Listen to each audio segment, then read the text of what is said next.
Welcome to my daily report market analysis videos with me, Richard, Pro Market Analyst at Hantec on Friday, the 3rd of July.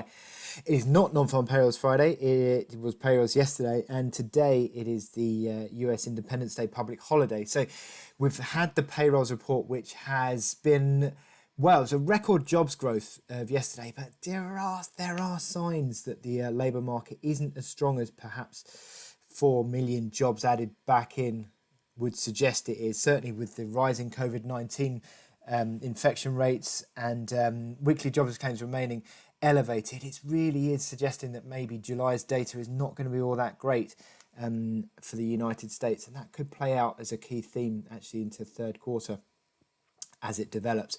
So what we see at the moment is that markets are fairly quiet with this Independence Day holiday. Little real steer, a little bit of dollar strengthening starting to come through, a little bit of risk aversion creeping back in. I said that payrolls report was not as great perhaps as it could have been, or certainly the underlying sort of look to the labour market in the States is not as positive as 4.8 million jobs added back in would suggest. And yeah, look at this Wall Street S&P 500 closing not far from the lows of the day. We haven't got a steer from Wall Street today. The futures market is shut, but the dollar just sort of climbed back into the close and it's sort of holding ground today. We do have a little bit of a mixed look. I mean, you've got Aussie and Kiwi, which are higher, little shade lower on euro. Sterling falling away, it sort of plays into my chart of the day on euro sterling, interestingly enough. And gold, that gold price, really interesting moves on gold actually in the last couple of days that I'll talk about in the chart in a minute or so. Actually, in a later video, I should say. But yeah, it's not great deal of direction we can take out of today's session, considering it is US public holiday today.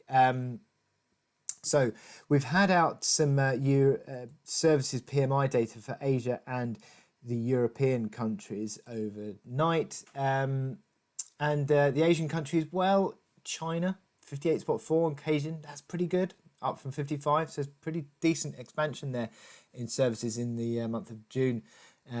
Is the expectation there going forward. It sets us up fairly well, but we still see the Eurozone data, which is below 50, although it has been upwardly revised, I might add, and the composite PMI 48.5 is, well, still in contraction mode, but better than expected.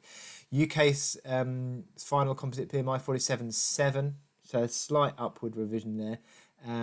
But yeah, again, still in contraction mode in June. Now, you'd hope to see in July a fairly sizable rebound as the economies reopen, but it remains to be seen how that goes.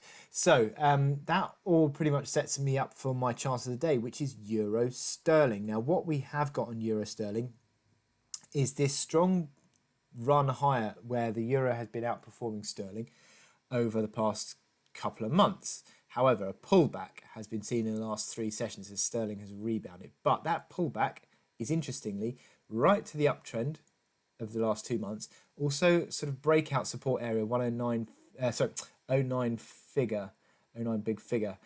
That was a breakout and has since become supportive, and it's held as support once more today. So that's interesting that it's sort of confluence of supports lines, the uptrend and the breakout support. You've got the RSI, which has held above 50. Again, that's important because that would suggest that this is still a little bit of a near-term corrective move within the run higher. And the candle today is developing fairly positively, although I wouldn't take too much direction out of today's session, I would add, seeing as there's no US markets. But if you start to see Euro Sterling pulling above 90.30 area, that would suggest sort of 2 odd day high, which is encouraging.